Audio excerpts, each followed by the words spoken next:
I give you Beverly from Louisville, Texas. Do you want to take this?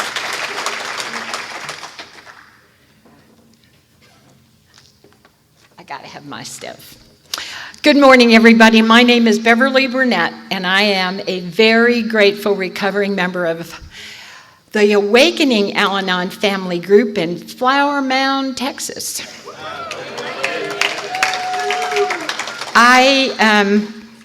For a few minutes, I'm going to talk about me and you and all of the energy in this convention. It has been a long time since there has been this kind of electricity in a room.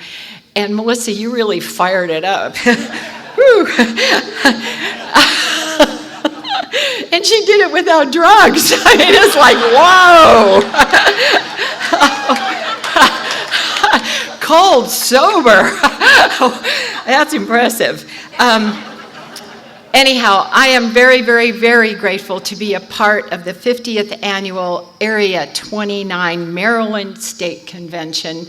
And I've looked forward to this for about 2 years. And I was just telling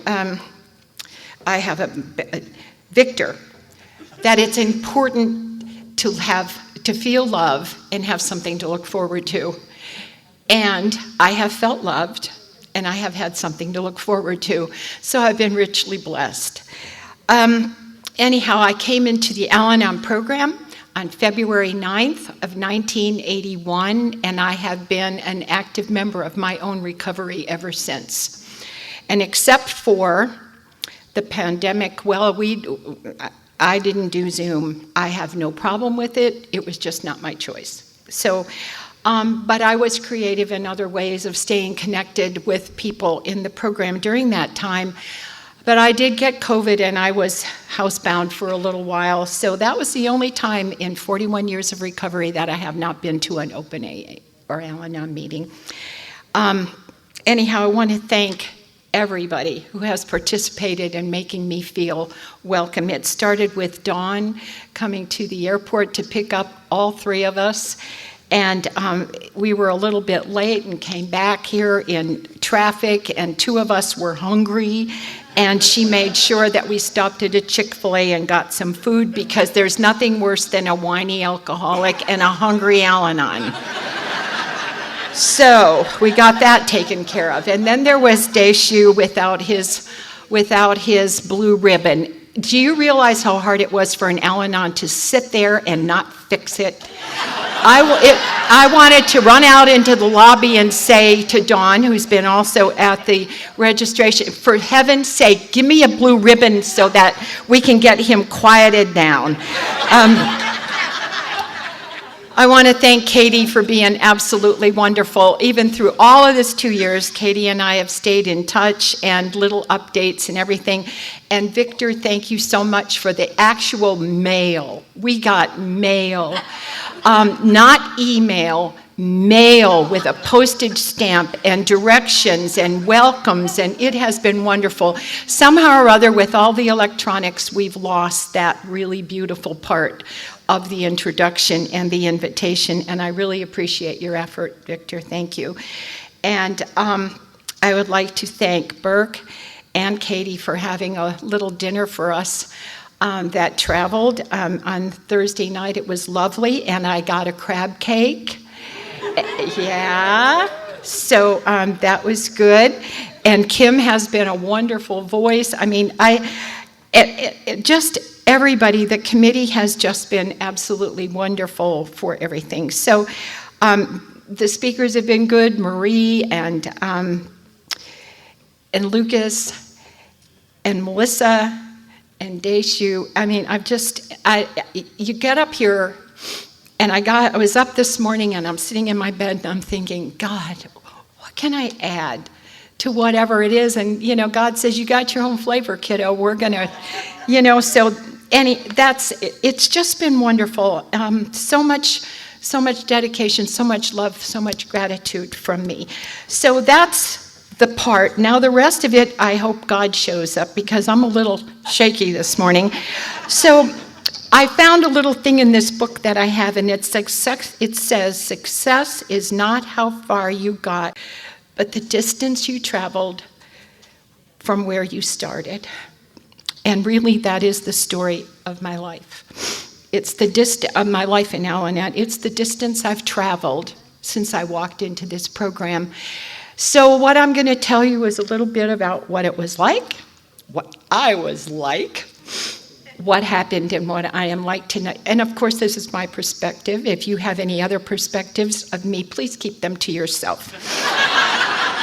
But I do want to thank Mike and Kathy for what they do over there, because my husband and I did that for 30 years. And while it looks like it's a lot of fun to come to an AA or an Al-Anon convention every weekend, it's the work behind the scenes that's really the big deal, and they are very dedicated. And I've known Mike a long time, so since he was first apprenticing with Buck, and there's a lot of dedication and love that goes into what they're doing there. And you fight a little bit too. I mean, it's like in the car and stuff like that. It was hard work. I never intended to be one of the bees. I'm going to tell you that. I was happy, joyous, and free, and one day my son says, I can't work with Dad anymore. I've got to have a job. I graduated from college, and I got promoted to be one of the bees, and eventually I placed myself into the big bee position, so there. Anyhow, so I was born in Chicago, and I think that I was born into an alcoholic home. I'm not sure, but I believe that my father was alcoholic and my mother was like me, very, very affected by her father's alcoholism. And I know that my grandfather was alcoholic because I have a little tiny coin purse of his that has 11 corroded, 1 penny and 1 dime is in this little leather purse, and inside of there is also his obituary. And all that's in there was his name and the day he was born and the day he died. And to me, that is the story of alcoholism. There wasn't much in between all that. It was during the Depression. He drank. He was apparently very abusive, and he died at a relatively young age. So that was what my mother was born into. They were in the Depression. They stood in bread lines. My dad and his family, his mom and dad had a little butcher store on 26th Street, and I do know that my dad's brother was alcoholic, because eventually what happened about the time that I was 16 or 18 years old is they called from 26th Street and said, Jimmy is dead. We found him today in a gangway, wearing that old trench coat and the hat and, you know, the nicotine-stained fingers and the long fingernails. But before they found my uncle dead, my mom and dad put him into several VA treatment centers, and he'd get recovered enough from alcoholism to go out and become a butcher again. Somebody would give him a job, and it wouldn't be too long until we got the call again that Jimmy was dead, or that was drunk again. And it was just one of those things. Eventually, my mother said, I'd had enough of Uncle Jimmy. We're going to move to the suburbs. And you know what? Moving to the suburbs is not the cure for alcoholism, but she thought it was. So it kind of planted a seed in me that if you move and you change something, your hair color, what you're wearing, it's going to change the effects of alcoholism. And I am here to tell you, it is not the cure for alcoholism. So we moved, there was a lot of parties going on in where I lived. They were building a boat in Ollie's backyard in the garage, and there were parties every Saturday night because they had to celebrate how far they'd come in building the boat. And I remember reaching over the table because I was trying to get a hot dog roll, and my blouse caught on fire, and they rolled me around in the grass and sent me home because I ruined the party. And eventually the boat got done, and what they realized is that it was too big to get out of the garage door. But I mean, it was just, those are the kinds of things that happen.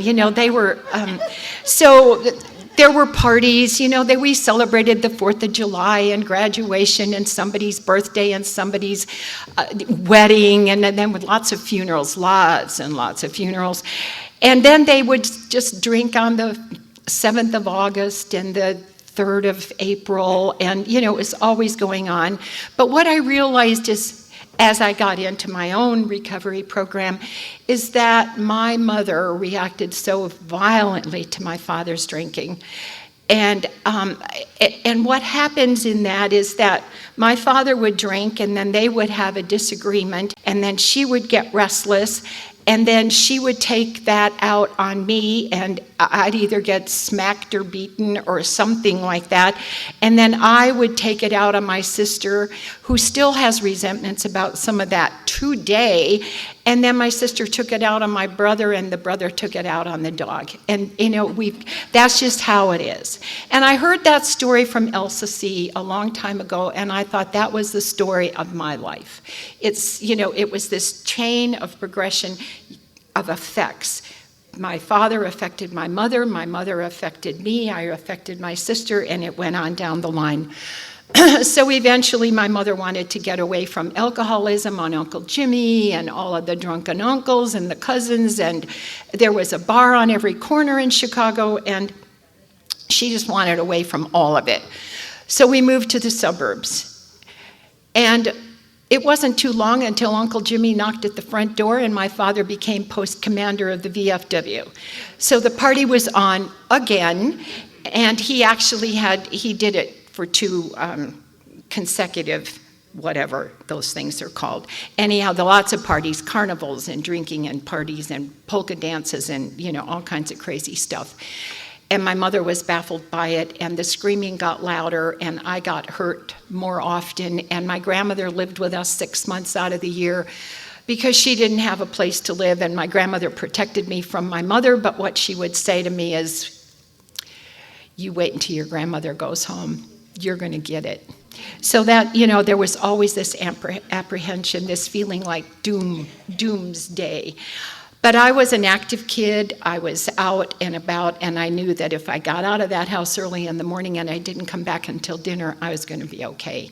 And I was a rule follower. I am still a rule follower. So, and I don't lose things.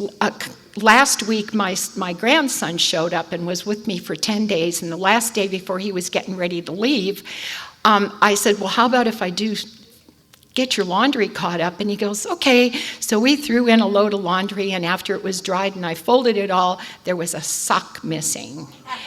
And I'm going to tell you what, a missing sock to some Al-Anons is like unbelievably crazy-making stuff. However, one day I told Babs B. from Dallas that I had lost a sock, and she said to me, "You are really sick." Because most of us lose socks every day. So I don't know.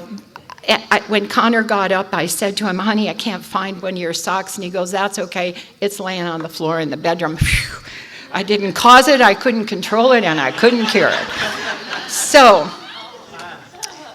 anyhow, we lived in the suburbs, and the drinking progressed as drinking progresses, and things went from bad to worse, as they do in the progression of the disease of alcoholism, and I was more affected by the progression of the disease of alcoholism, but it wasn't until I came here that I realized how deeply affected I really was. Eventually, my father got an enormous position, and we had to move to Ogden, Utah. And my mom was really thrilled. We're going over the Rocky Mountains. Now we're really going to be away from all of it. So we move over she took us on a train. We took the bird, we took the cat, we took the dogs. She was so excited about it all. We get on the train, and we pull into the Ogden train depot, and it's like 10:30 in the morning, and my father met the train drunk, and it started all over again. And it was really confusing to me, because I thought, okay, we're supposed to come over here, it's all going to get better, and there it was. It wasn't better, it was worse. And there was a lot of fighting going on that year. My mom ran away from home. My father was preoccupied with all that. I was a senior in high school, did not know what to do. I lost all my connection. I was a product of American Bandstand. Now, I know that most of you don't even know what that was, but it was a television show on a round screen in black and white on television. And they danced. They were in Philadelphia, and it was all about the dancing and the music, and we'd run home from school and follow it and dress like they dressed and tried to dance the way they danced, and that was my life. And I get to Utah, and they are dressed like Mormons. And I don't know what to do. I mean, I've got a poodle skirt, my hair's in a ducktail, I've got saddle shoes and those great big white socks, and I stuck out like a sore thumb. You think, I really so related to Deshu when he talked about feeling different. That was a time in my life when I felt so out of place. And I mean, those little Mormon girls, they matched. They had little sleeveless sweaters that matched their little skirts, and their little socks matched, and they had these funky little shoes they wore. And they would say to me, not what is your name, but what religion are you? And I wasn't their religion. I was raised up from the age 4 in the Catholic Church. And the interesting thing about it is I went through all the stuff that you do in the Catholic Church on my own, because in my house, God was only used as a punishment. My mom would say, good, you fell off your bike because you hit your sister. God got you for that. And it was like that all the time. Anything I did, she would say, God got you for that. So when I got into the program and I see the 12 steps, and I know almost right away that I have got to be able to stay here, I don't know how, because every single step almost refers to God. And I thought, if I can't find a God that is loving and kind, I can't stay here, and I have got to be able to stay here. So I've got this punishing God, and I'm out of place. And finally, I turned 18 years old, and my dad took me to work where he worked, and I got a job where he worked. And it wasn't too long until this guy come in. Now, I need you to know that I am extremely attracted to very cocky alcoholics. If you're just normal, you're off my radar. But if you are arrogant and cocky and kind of cute, I mean, I'm your girl. So I'm sitting there, and here comes the cocky, arrogant alcoholic. And I didn't know that at the time. I just thought he was adorable. Now, he had a tooth missing, and he was a little bit overweight. And I'm looking at him, and I'm thinking, well, he's a little bit of a fixer-upper.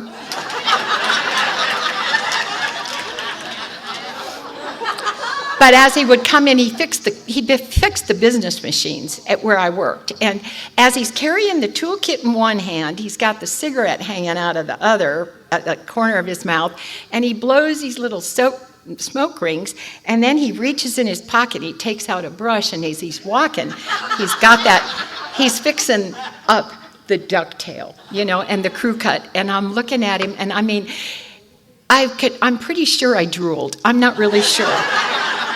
Pretty sure. So he came in every single day, and I'm like, I couldn't get my eyes off of him. And finally one day I said, who is that? And they said, that's George. He comes in and fixes our business machines. And I thought, oh my God. And then one day I said, is he single? And they go, no, he's not single. He just got married about 6 months ago, but we don't think he's doing really well. Well, see, that should have been key. I should have noted that. 6 months not doing well. Hair, smoking, arrogant. But I didn't know anything about alcoholism, and I was really attracted to that guy. And so I kept watching him, and all of a sudden they said, he's separated. And then he's back with his wife. And then he's separated. And then he's back with his wife.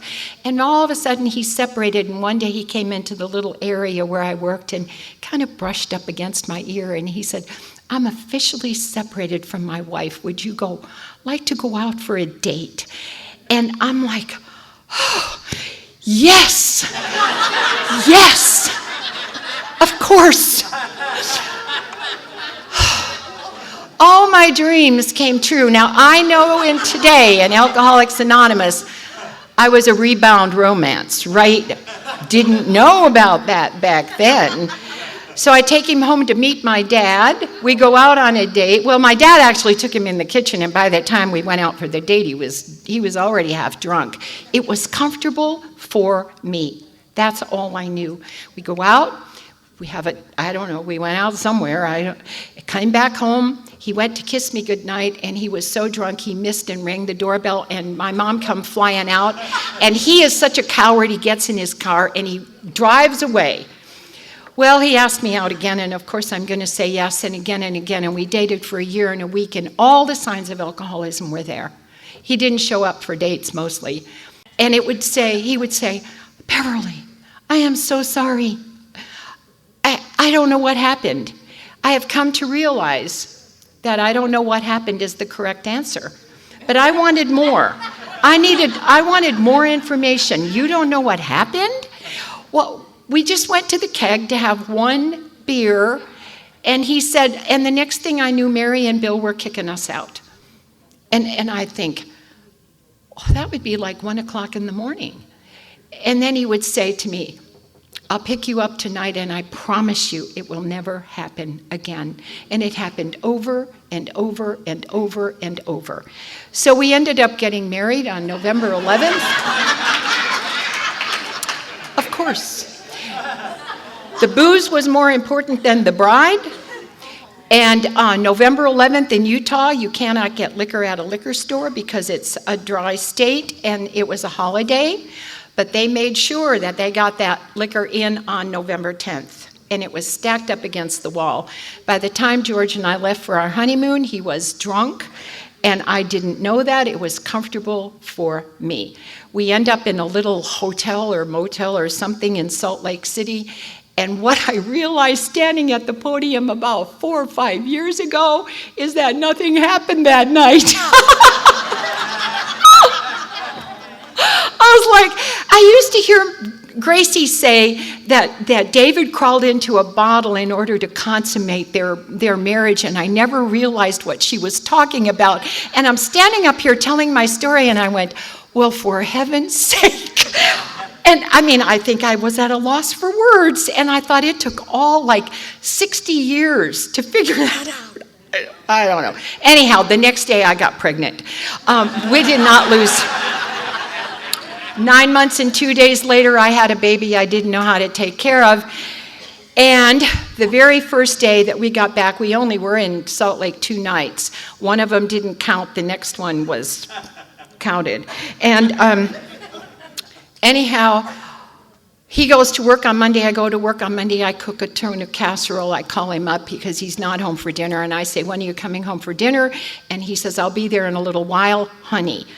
I call him back about 15 minutes later, and I said, I've got dinner ready, darling, are you coming? And he goes, yes, I said I would be there in a little while. Well, I'm impatient. Patience is not my strong suit. Still not today. I really have to work hard at being patient. I call him again, and it changed. It changed. And he says, I told you I'd be there when I got there. Don't call me again. And something down deep inside knew that I was in trouble, that I had married what I had run away from. And I didn't know what to do. I didn't know what to do. And that went on for the next 21 years. 21 years. And I didn't know I was dealing with alcoholism. I didn't know alcoholism was a progressive disease. My first son was born, and 2 years later I had a second son. And I can tell you that the only thing that I really tried hard not to do was to hit him. Because I had gotten hit and beaten up a lot as a kid, and I tried really hard. I will not hit my children. I made that promise. I will not hit my children. But what I did was way worse, because I diminished their self-worth. I diminished their self-esteem. I called them names. I made them fun of their friends. I poked them in the arm. I pulled their hair. I did things, emotional things, in order to get my way, to make them behave, to control the outcome of any situation. And so time went on, and we went from Utah to Pennsylvania, and there was a respite in the alcoholism in Pennsylvania. Did you know that a snowmobile will cure alcoholism for a little bit of time? It does. It does. It cures alcoholism. And I remember when we got that Arctic Cat and we got the jumpsuits and all the fun, and we had fun with all the neighbors. And my husband was coming home at 5:30 because they had to work on the snowmobiles. They were not allowed to shovel the snow. So periodically my pickup truck ended up in the front lawn because the driveway wasn't, and the neighbor would call George and say, "You're not going to believe where she parked the truck today." And there was a big laugh. But he was coming home at 5:30 and we were having a lot of fun, and all of whatever it was seems to have gone away.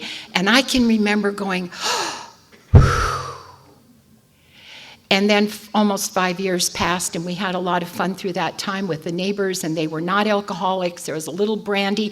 However, my husband would overdo the brandy periodically, and they would say George ended up in the pond with the snowmobile, and now we got to fix it. But it wasn't bad. It wasn't that bad. So anyhow, we ended up in New Jersey. I sold the motorcycle, and I sold the snowmobile, and we end up in New Jersey. And we weren't there too long before they sent him into New York City on a big job. And I was home from Monday to Friday by myself, and I was getting restless, irritable, and discontent. I'd go pick him up at the bus. I'd have to wash and iron his shirt, send him back on Sunday. He was having all this fun, and I got stuck with all this stuff. And I was getting really edgy about all that. And who did I have to take it out on? The kids.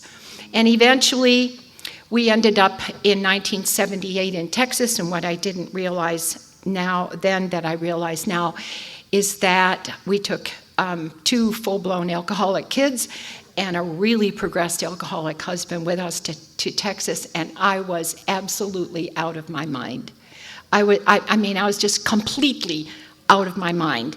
So I worked at a bank. I was never on time. I lied every day about why that was. The kids were working at the Tom Thumb grocery store as night stalkers, and about the time I would roll out of the driveway to go to the bank, they brought the whole night stalking crew to the house, and when I would come home at noon, they were all gone, but there was a lot of stuff in that house that I'd say to them, "Where did this come from?" Or "Where did that go?" Or "How come this is in the sink?" And they go, "I don't know." So "I don't know" became the right answer. I don't know what happened, and "I don't know" are the right answer. And I went on like that all the time. "What do you mean you don't know? Where did this go? Where did that go?" Well, I didn't know when you've got 2 teenage alcoholics that they don't really have enough money to fund their illness, so they steal your stuff. And every time I asked them where my stuff went, they'd go, "I don't know, Mom. I don't think we ever had one of those." And I think, well, I thought we did. And eventually what started to happen, the oldest boy looked at me one day and he goes, "Mom, what is happening to you? You're losing your mind." And I thought, oh, am I? I thought I was going crazy. And I'd look, and the golf clubs had shrunk in size, and they were selling things out the front door, and there were kids coming through the house that I didn't know, and their skateboard ramp in the driveway, and music blasting, and Band-Aids by the tons, and all of this stuff, and I'm like crazy. It's just, and George is never home. He's never home. So one day, what ended up happening is they walked in with a little baggie and they said, "Would you help us grow a science project?" Now, I had been trying really hard for a long time to get these kids to love me and to let me be a part of their life, and I went, "You bet." I worked for No Nonsense Pantyhose, and I drove a big maxi van around New York City and upstate New York and everything, and they had a Christmas promotion one year where they put pantyhose in flower pots, but they put them in yellow and white flower pots for Christmas. I mean, go figure. Well, there were a lot of flower pots left over in the warehouse, and I am the kind of person, I don't want one, I want 10. So I just scooped up as many of those flower pots as would fit in my van, and I took them home, and we traveled them all the way back to Texas when we moved. So I was prepared. When they handed me the science project, I says, "I've got the pots, I got the potting soil, and we are good to go. So I planted 10 pots of mystery seeds in my bedroom window, and I put saran wrap over them, and I watered them, and came home at lunch and watched them grow. And I'm going to tell you what, I had hybrid marigolds. They were amazing. Dark green, absolutely amazing specimens of the science teacher is going to be so proud of us. Well, I came home from work on a Friday, and the science project was there. The pots and the dirt were there, but the plants were gone. And I thought, oh my God, my next thought is go explain this to the science teacher. So it's 10 after 7. I can't do that. I'll do it on Monday. And so in that moment, it was like an Al-Anon thought that I wasn't even an Al-Anon, do the next right thing. So I put the laundry away, and when I got in the kids' closet, there was the science project thumbtacked in on the back wall. I guess he figured I would go in forward but never turn around and see them. And I got so angry because what happened to me is I felt foolish, I felt raped, I felt used, abused. I mean, every single thought, and I don't know what to do with those kind of feelings, and I went nuts in my house. Thank God I was all alone, but the dogs didn't come out from under the bed for a couple of days after that. I called my husband and I said, I've been growing marijuana. And he said, where? And I said, my God, in the bedroom window, didn't you notice? And he says, no, you got plants all over the house. I didn't know what that was, and blah, blah, blah. Anyhow, so that was that. And then one day I really noticed that Scott had taken something that I was wearing, a piece of jewelry. And as a result of that, I called a treatment center in Denton. And we ended up going in for an evaluation. And they said, somebody in this family has alcoholism, but we don't know who. And I was offended because I'm sitting there with 3 drunks and they don't know who the alcoholic is.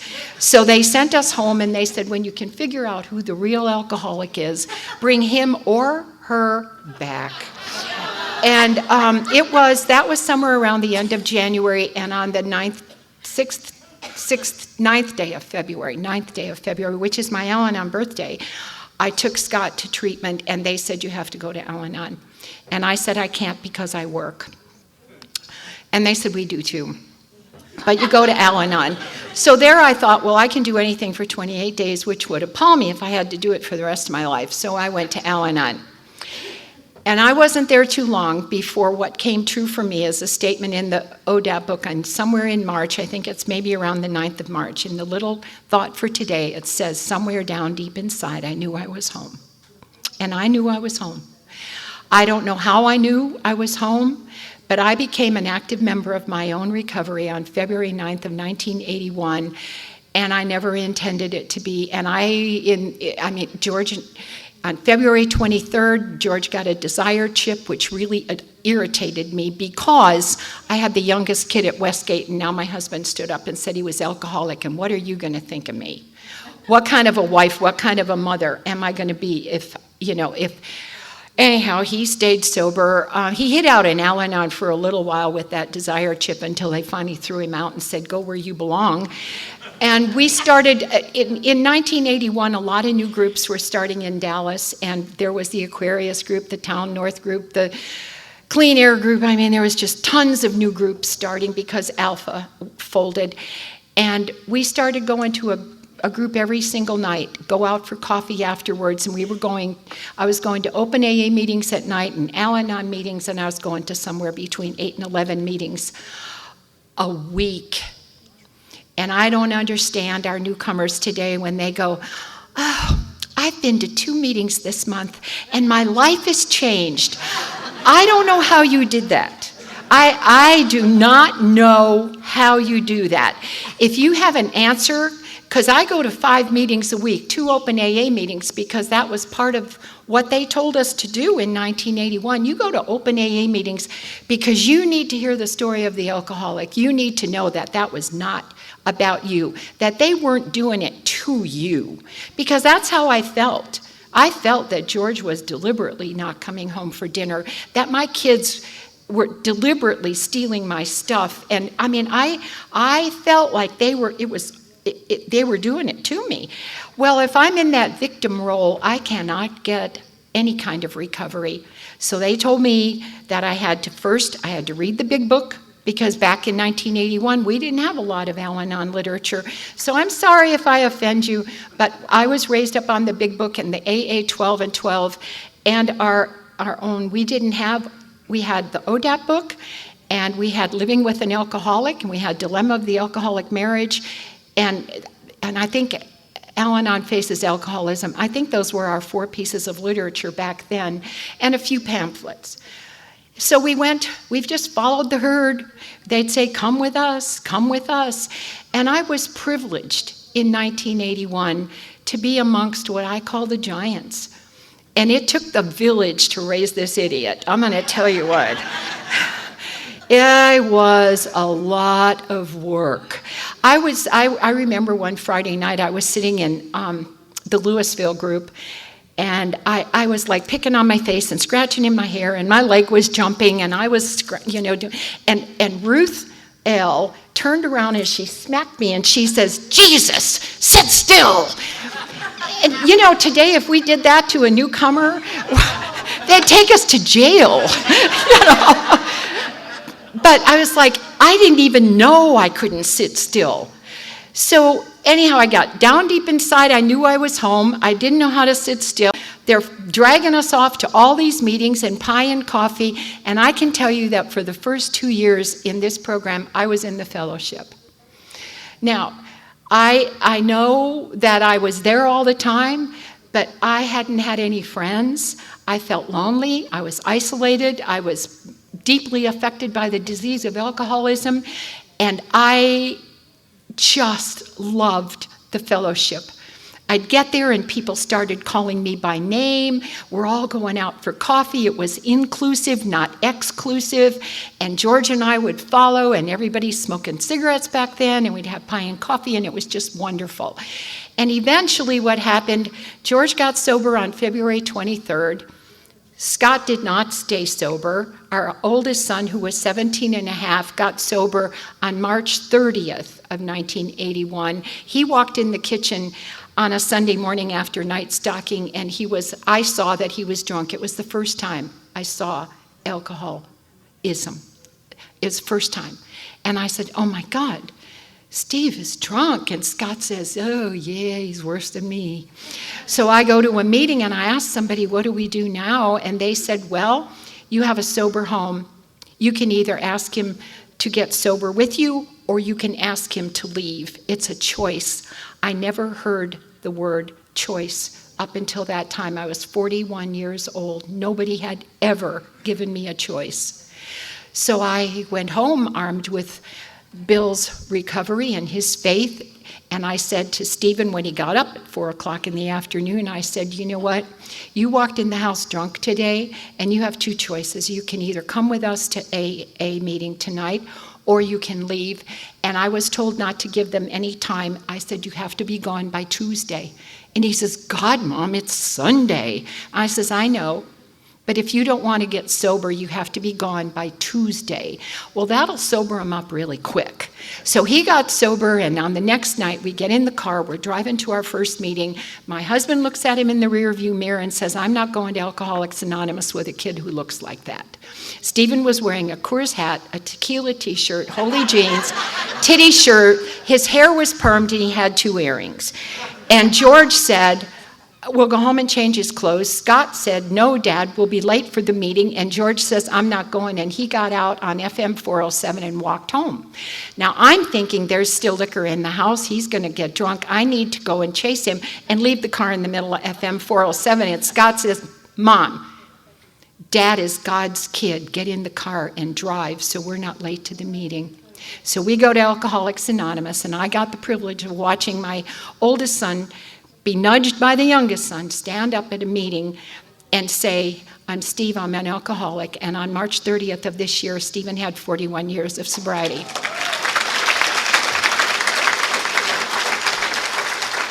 Time went on. Scott did leave. I threw Scott out. Well, you know what? There's no pretty way to say it. I put a 17-and-a-half-year-old kid out in the street, and today I look at that and I think, how did that happen?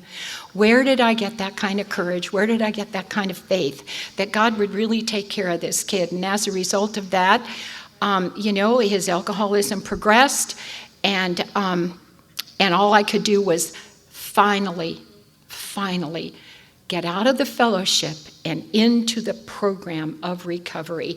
And at 2 years after I put my son out in the street, I became actively involved in my own recovery and started with step 1 and a sponsor who walked me through the steps. I did the inventory. I did another inventory and another inventory, and I took them all because 63 pages on legal paper was my first one, and then there was more. There was so much more, and I just kept doing these inventories. And my sponsor took me to Woman out in Brownwood, and then we went to the Lakeside Conference, and then we went to the Brazos Riverside Conference. And I was involved in the program, and I was working the steps. But it took 2 years for me to begin to do that. And ever since then, Gene Coffin helped me to learn how to journal. And I bought my first journal, not an ordinary journal. I bought a leather-bound, college-ruled journal with a Waterman fountain pen and purple cartridges. George would drive me to the Galleria, because it was the only place we could find purple cartridges, and we'd buy a sack of those. And I wrote in that journal for 32 years. Not the same one. Every year I bought a new journal. But I wrote every year. So not only did I do all those inventories, but every day. And if there was something in that journal page that I needed to, that would come up, I would call my sponsor and say, let me read you what I wrote today. And it was like that 10th step, continued to take personal inventory. And I would find those things out in the 11th step, sought through prayer and meditation to improve our conscious contact with God. And I do that. Eventually, I was sitting outside for prayer and meditation because a little piece of the house goes over. The way it's built, there was like 7 feet of roof that went over this little part of the patio, and I sat out there from March until October for my 1 hour of prayer and meditation every day. And finally one day I said to George, could we maybe fill that little wall in so that I could be like inside and out of the rain? And he says, well, it probably costs $5,000. He had a price tag, pulled that right out of where, and he knew I had financial insecurity, and so he would raise the ante on something. And so when he told me it was going to be $5,000, I thought, well, we sure couldn't afford that. But one day I was walking my dogs, and there was a carpenter down the street, and I walked up to him and I said, I have a little job that I think you maybe could do. And I said, would you be able to come over and estimate it and see if it's possible? So after he finished that job, he came over and he said, yeah, we can do that for about $1,200. And I looked at him and I says, oh my God, Greg, you have made all my dreams come true. Well, you don't tell that to a toothless carpenter. But now I have a place that's in out of the cold, and I sit there every day. And, up until Thursday morning, I get up. I had to get out of the house kind of early because I was going into Dallas for the flight Thursday. But I got up at 3:30 in the morning, and I got my coffee, and I went and sat in my little room with my dog. And I do that no matter what. And it works for me. Every single morning, you will find me there. I get up between 5 and 5:30 in the morning. My sister says, why do you do that? She says, you don't even work. And I said, that's where God is for me. It's there early in the morning. I like to watch the sunrise. And then after that, when I could walk, I went out for a 2.5-mile walk with my dogs. And that has been my process through my prayer and meditation. I don't take my cell phone with me. I don't listen to music. I don't accept calls. I don't read text messages. I just sit in my room and I go outside. But time went on. That's what I do today. But time went on, and eventually my youngest son did not stay sober. He went into 2 treatment centers, and eventually one day I got a call in 1988, and he goes, Mom, I'm in full-blown AIDS and I'm going to die. They have given me a year to live. And we had a 6-month-old grandchild at that time. And I was like, oh my God. I had just brought my dad from California. He was dying of multiple myeloma. He's living with me. We're doing chemotherapy and radiation. And when he got there, I didn't know I needed a hematology oncologist. Where do you look for a hematology oncologist? And I go to work. I'm a teller in a bank. And I go to work. And I said to the gal next to me, I said, I need to find a hematology oncologist for my dad. And she said, oh, I know one. And she called and got a phone number for me, and I called and said I need an appointment, and they said, our doctor is booked for months in advance. Oh my goodness, we just had a cancellation. Can you be here at 1 o'clock? And I said, you bet I can be there at 1 o'clock, and I took my dad off to the finest hematology oncologist in Dallas. And that was the evidence of some of the God that I didn't know was working in my behalf. And time went on, and so my dad, I couldn't tell my dad that so I got my dad in September, Scott called in October, and I also, in the meanwhile, was told that one of my dogs was going to have to be put down. I have always had a herd of dogs. And I'm thinking, I called my sponsor and I said, my dad is dying of cancer, I have to put my dog down. And my son just called and said, he's in full-blown AIDS and going to die. And I said, you know what, you promised me that God would never give me more than I could handle. And I says, I'm done. And she goes, no, you're not. You're at the beginning. She says, you're going to get to see the evidence of God now. You're going to watch every single day how God works in your life through this. And I resisted it. She said, at the top of that journal page, I want you to write down what you see as the evidence of God, and I do that today. I still do it today. And the evidence of God today is just the magic and the enthusiasm in this room and the love and just everything that I have been given this weekend in the messages. But back then it was a little harder for me to find it. And then I heard, I was listening to a CD by a guy named Gene Duffy. I'll break his anonymity because he has passed away. But he had been he talked regularly, but he had been home for a year, and the first talk he made was at the Spirit of Houston convention. And I got hold of that through what we did, and I listened to it, and Gene talked about finding the evidence of God before we got in the program. And I thought, you know what?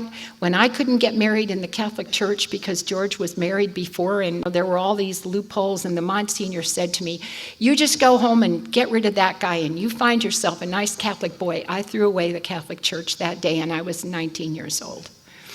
And I was on self-will, run riot for the rest of the time. And when I heard Gene say, to find the evidence of God before you got in the program, I thought, I threw God away. There is no evidence. But I'm going to tell you one story, and because it's my favorite story of really knowing that God has, I'm his favorite child, just in case you wanted to know. Let's clear that up right now. You may think you are, but I am his favorite child. And so I am like 9 months and 3 days pregnant, and I'm in labor, and I called the doctor, and he goes, yep, you're in labor. Have your husband bring you to the hospital. So I called George at work, and it's the same thing. I'm in labor. Dr. Nelson wants me at the hospital right now, and he goes, I'll be home in a few minutes. So 15 minutes go by, and like labor's getting worse, and I call him again, and I say, can you please come home? I have to be at the hospital. I'm in labor. I'll be there. I just have one more loose end to tie up. And I can hear the employees in the background yelling, George, go home. And, you know, he's got things to do. He has things to do. So that will affect your self-esteem when you're never that important with the man that you love, when you always feel like you're on the back burner with that person. And I'm standing at the screen door full of box elder bugs. I'm pregnant, I'm crying, and he's not coming home. And the milkman showed up, Cream of Weber milkman. And back then they delivered milk in the little tin rack.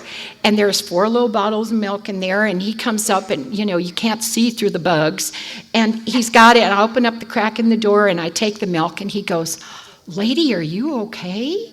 And I go, no, I'm in labor and my husband won't come home from work. And he said to me, I have 4 little children, and I'm going to sit out here in my milk truck, and if your husband isn't home in 10 minutes, I will take you to the hospital in the milk truck. And what I realized is God was driving that day.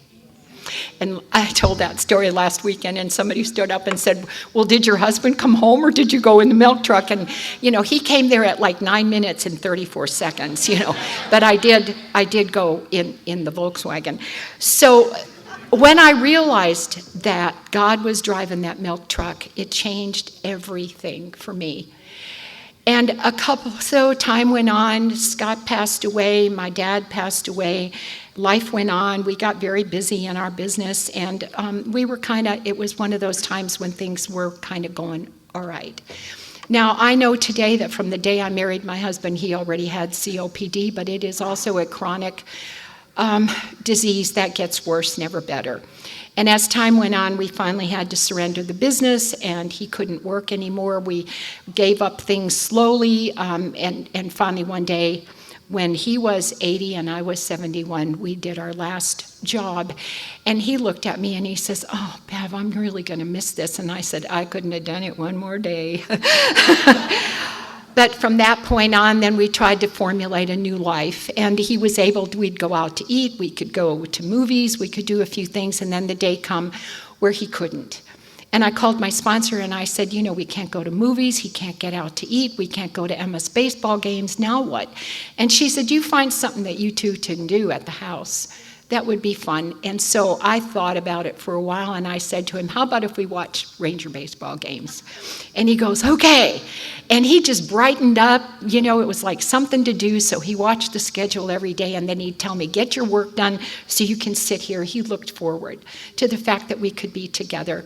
And then his illness progressed, and eventually, the week before Thanksgiving, I had to put one of my dogs down, and then the Friday after Thanksgiving, he went into the hospital where he was from the intensive care to a step-down intensive care hospital for 5 weeks, and then he came home, and he was there for Christmas, and he said to me, would you put the tree up? And I did. I didn't want to, but I put the tree up, and he said, thank you.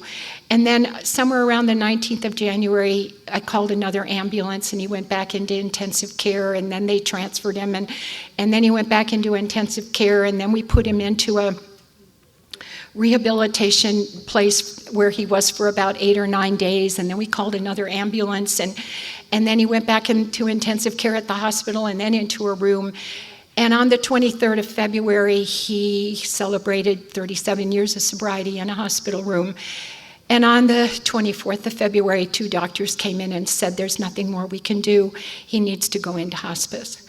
And what I knew for me and for him, that I would bring him home, because I didn't want my husband of 58 years to die in another institution.